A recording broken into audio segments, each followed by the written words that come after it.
uno en Antilla, uno en La Caridad. বিদ্যুৎ সংকটে বিপর্যস্ত কিউবা এখন ঝুঁকেছে নবায়নযোগ্য জ্বালানির দিকে। চীনের সহায়তায় দেশটি এবছরই চালু করতে চায় 50টিরও বেশি সোলার পার্ক। এরই মধ্যে ফেব্রুয়ারিতে চালু হয়েছে দুটি সোলার পার্ক, একটি রাজধানী হাভানায়, অন্যটি সিয়েনফুয়েগোসে।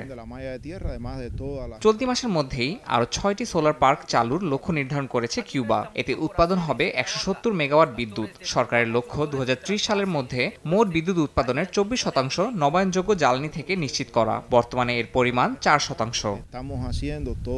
এই প্রকল্পের প্রধান সহযোগী চীন। তারা 22টি নতুন সোলার পার্ক তৈরির জন্য উপকরণ ও প্রযুক্তিগত সহায়তা দিচ্ছে। অন্যদিকে রাশিয়াও সাহায্যের হাত বাড়িয়েছে, আধুনিকায়ন করছে 3টি তেল চালিত বিদ্যুৎ কেন্দ্র। এছাড়া একটি 200 মেগাওয়াট বিদ্যুৎ কেন্দ্র নির্মাণেরও প্রতিশ্রুতি দিয়েছে মস্কো।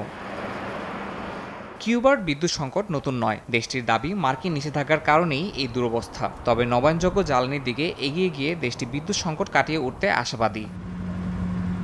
ইয়াসিন মোহাম্মদ জিসান, সময় সংবাদ।